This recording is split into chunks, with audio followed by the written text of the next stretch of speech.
Bab 020. Kami bawa Nyonya Tuan, izin perawat tersebut.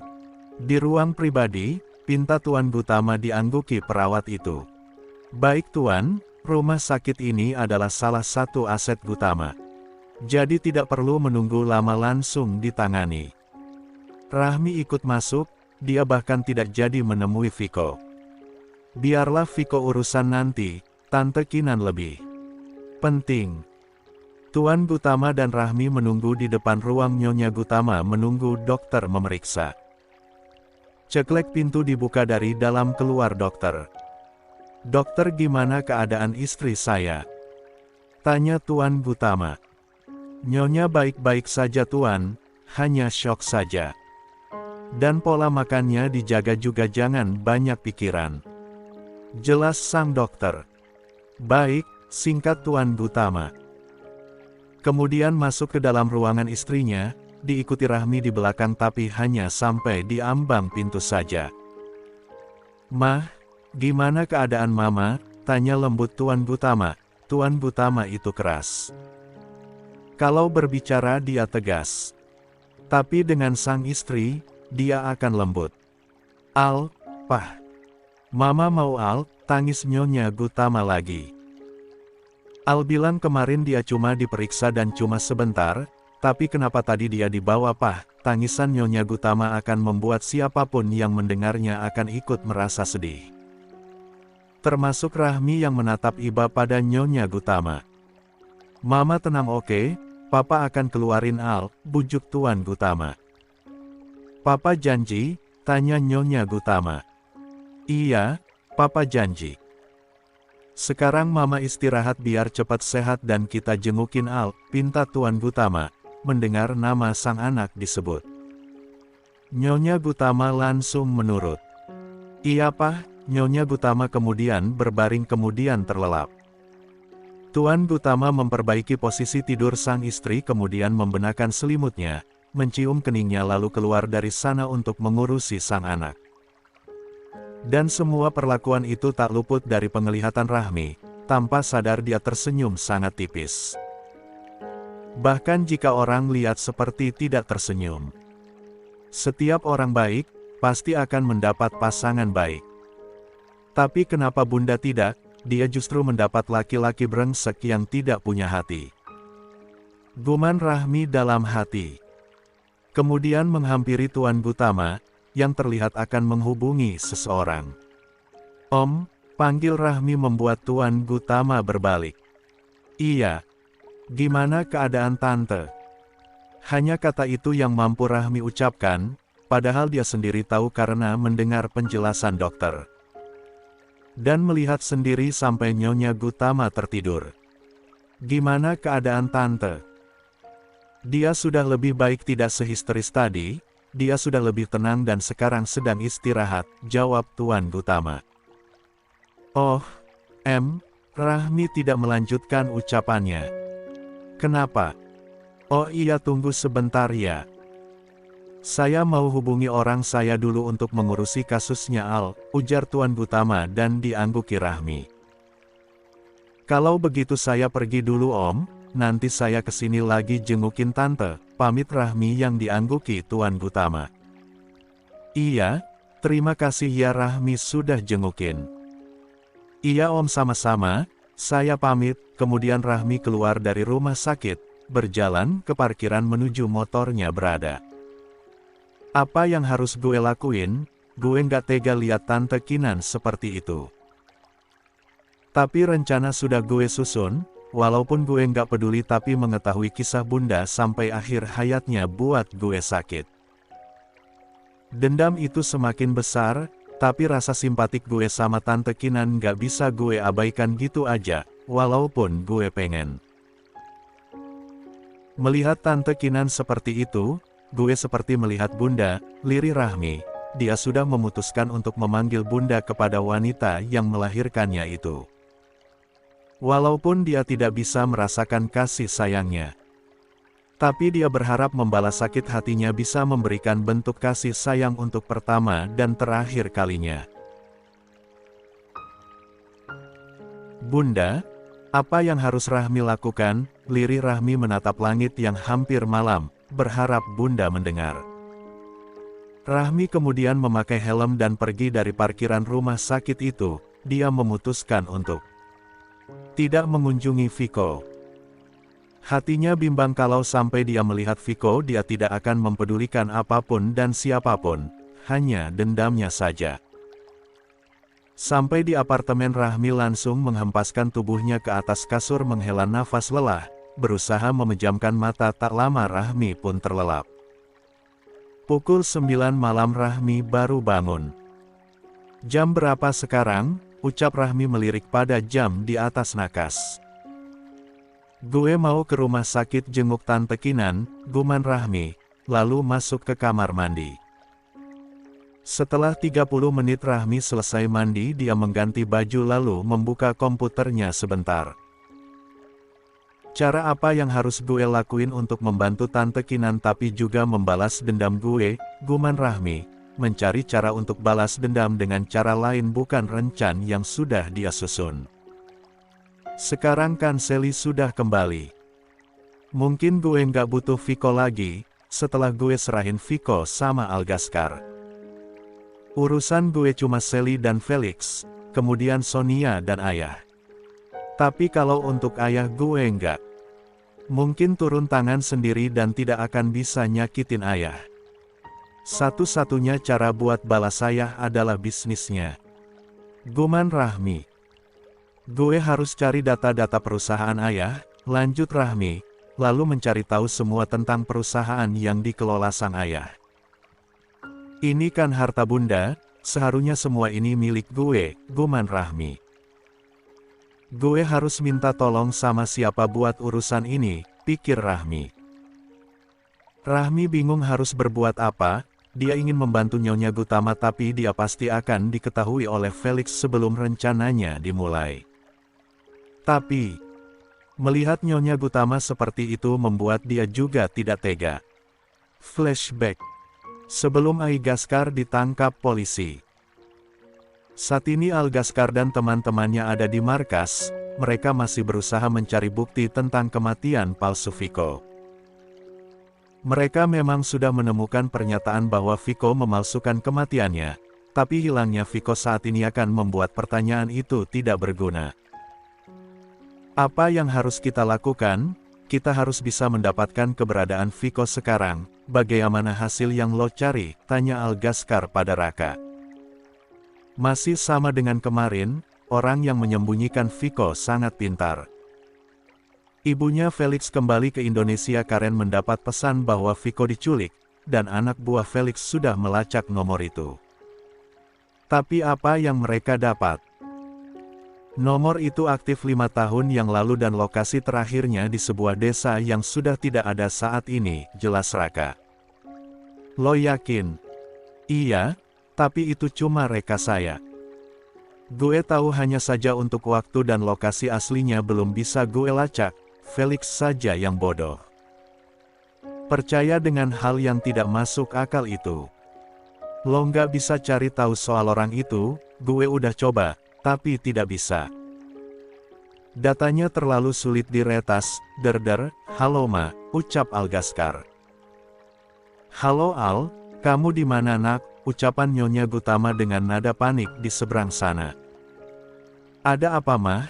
Tanya bingung Algaskar. Ai tadi ada polisi yang cari kamu, terus Mama bilang kamu tidak ada di rumah. Dan mereka sekarang mencari kamu di markas kamu. Ini Mama menuju ke sana sama Papa. Aldi. Al polisi, ucap Karel pada Algaskar, setelah salah satu dari anggota Alistair memberitahu mereka. Semuanya langsung keluar termasuk Algaskar, dia lebih dulu mematikan sambungan telepon. Selamat siang, ada apa? Jawab datar Algaskar. Kami pihak kepolisian, mendapat perintah untuk membawa Anda dan teman-teman Anda ke kantor polisi, jelas polisi tersebut. Loh Pak, bukannya kita dikasih waktu buat cari bukti, dan harusnya masih ada keterangan lagi yang harus kita sampaikan. Ucap Raka pada polisi itu. Kami hanya menjalankan perintah, jangan mempersulit, silahkan kalian ikut kamu, ujar polisi itu, kemudian membawa Algaskar dan teman-temannya ke mobil polisi. Al, gimana? Kalau gini caranya kita gimana bisa cari bukti, ucap Raka pada Algaskar, saat ini mereka sudah di dalam mobil. Dan menuju ke jalan besar. Saat mobil polisi keluar dari dalam hutan, bersamaan dengan mobil orang tua Algaskar yang tiba. Nyonya Gutama yang melihat Algaskar dan teman-temannya di dalam mobil itu langsung turun dan berusaha mengejarnya. Al, Pak, jangan bawa anak saya, Pak, teriakan Nyonya Gutama tapi tidak dihiraukan polisi.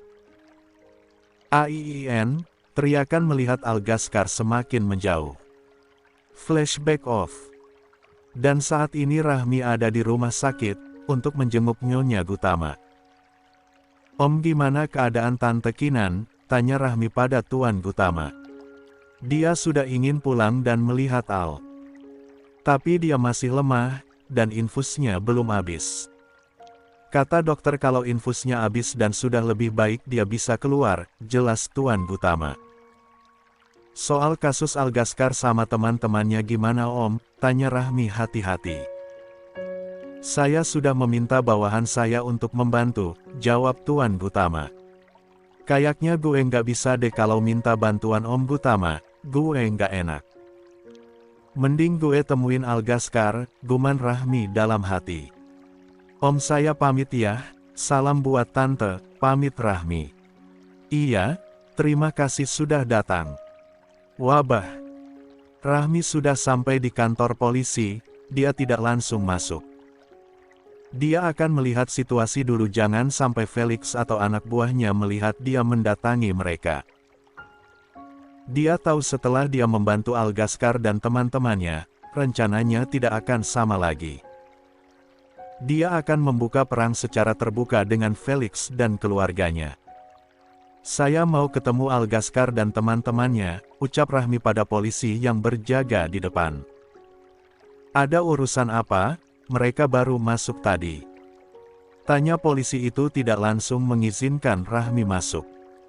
Saat mereka dibawa tadi, ibunya jatuh sakit. Saya menyampaikan pesan dari ibunya, ujar Rahmi berbohong. Baik, mari saya antar. Polisi itu masuk diikuti Rahmi di belakang. Kamu tunggu di sini dulu, mereka masih di ruang pemeriksaan, ujar polisi itu, hanya dibalas anggukan oleh Rahmi. Sedangkan di dalam, Algaskar dan teman-temannya masih berusaha menjelaskan dan meminta waktu. Mereka sudah membawa hasil penyelidikan tentang kematian palsu Viko. Tapi pihak polisi hanya bisa percaya jika Viko benar-benar masih hidup jika mereka tahu di mana keberadaan Viko. Tiba-tiba polisi yang mengantar Rahmi tadi, masuk dan menemui polisi yang sedari tadi menginterogasi mereka. Ada yang ingin bertemu dengan mereka, lapornya. Suruh dia masuk, perintahnya yang langsung dituruti. Siap, lalu keluar untuk memanggil Rahmi. Ada yang ingin bertemu dengan kalian, semoga itu sebuah bantuan yang bisa membuat kalian keluar dari sini, ucapnya lalu keluar dari sana. Sedangkan para inti Alister itu hanya diam, dan merasa bingung siapa yang ingin bertemu dengan mereka. Apa papanya Algaskar? Pikir mereka. Ceklek. Pintu terbuka mengalihkan atensi mereka ke arah pintu dan melihat seseorang masuk. Rahmi, guman mereka hampir bersamaan, mereka bertanya-tanya ada apa Rahmi datang ke sini. Setelah masuk, Rahmi menutup pintu dengan rapat lalu berjalan ke arah mereka. Rahmi berdiri di depan mereka, masih belum ada yang bersuara termasuk Rahmi sekalipun. Rahmi masih berperang dengan pikirannya, dia harus memulai dari mana. Sedangkan mereka hanya menatap bingung Rahmi dan menunggu apa yang akan Rahmi katakan. Bisa gue bicara berdua dengan Al, ucap Rahmi mulai bersuara setelah sekian lama diam dan membuat mereka bingung. Kelimanya diam, kemudian Karel, Raka dan Romeo saling pandang. Lalu pandangan mereka mengarah ke arah Algaskar seolah ingin mengetahui apa jawaban Algaskar. Algaskar yang ditatap begitu hanya berdeham kemudian mengangguk tanda setuju.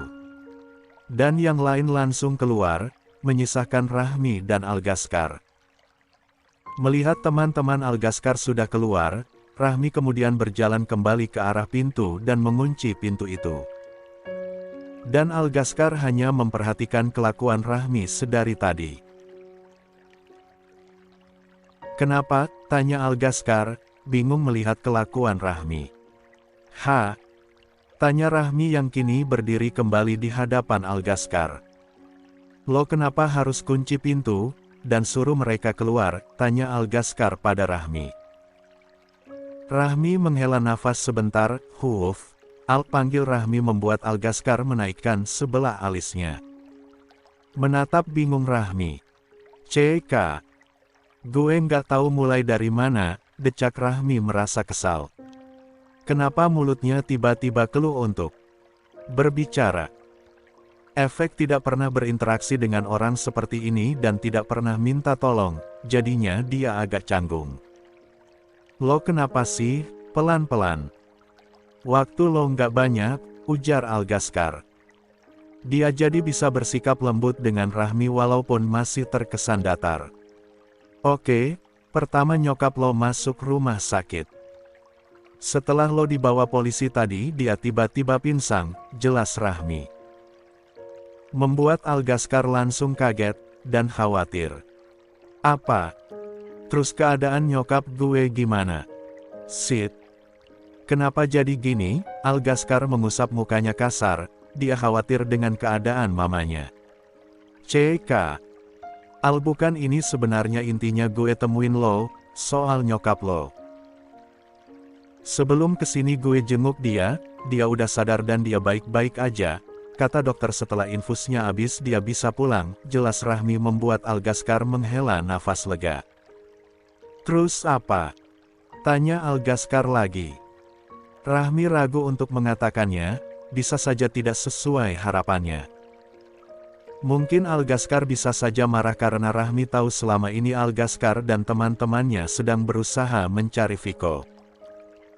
"Rahmi, lo mau ngomong apa sebenarnya?" tanya Algaskar tidak sabar. "Al gue bisa bantu lo keluar dari sini," ucapan tiba-tiba Rahmi membuat Algaskar menatapnya dan mengerutkan alis bingung. "Maksud lo?" tanya bingung Algaskar.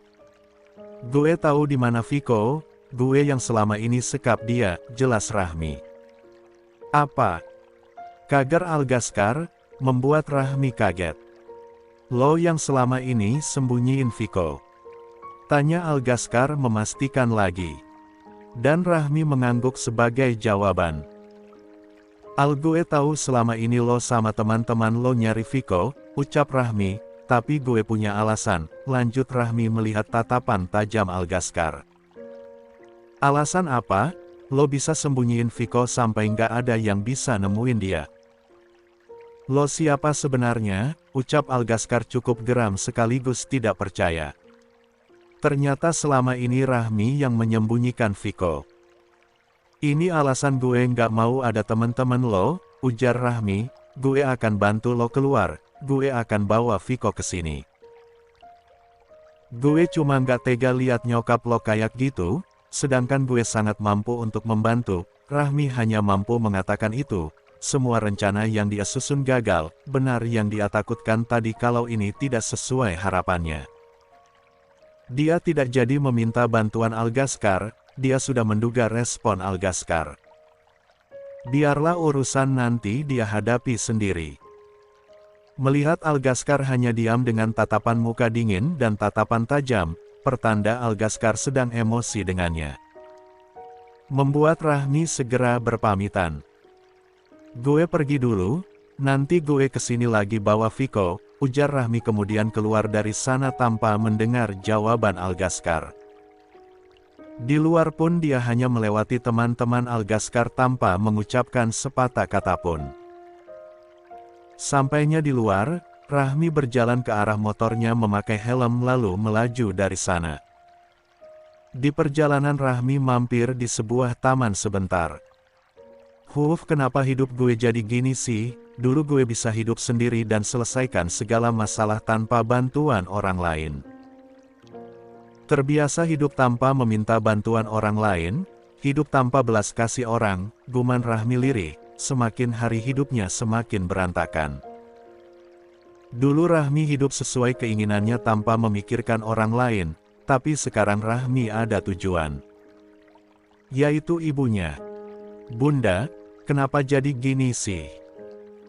Sesulit ini mencari keadilan buat Bunda, kata Rahmi menatap langit malam yang mendung seperti akan turun hujan, seolah tahu kegundahan hati Rahmi. Bunda. Di mana Rahmi harus cari tempat Bunda sekarang? Bahkan seolah langit pun tidak ingin membantu Rahmi, Rahmi pengen ngadu sama Bunda. Tapi kenapa dunia seolah melarang Rahmi untuk mengeluh, seolah semesta tidak mengizinkan Rahmi menangis. Rahmi capek kuat terus Bunda, Rahmi pengen ngeluh sekali aja, tolong izinin Rahmi ngeluh. Lalu Rahmi janji nggak akan pernah lemah lagi, lirih Rahmi masih menatap langit. Rahmi tidak pernah mendapatkan orang yang mau mengerti Rahmi, seolah apapun yang Rahmi lakukan selalu salah, tidak ada yang mau tahu alasan Rahmi lakuin itu semua. Andai Bunda masih ada mungkin Rahmi nggak akan sekuat ini Bunda. Andai Bunda masih ada mungkin Rahmi akan cerita semua apa yang Rahmi lalu hari ini dan kemarin. Sayangnya semua hanya andai, semua mustahil terjadi, ucap pilu Rahmi, tapi dia tetap tidak menangis. Lihat Bunda, bahkan Rahmi tidak diizinkan untuk menangis.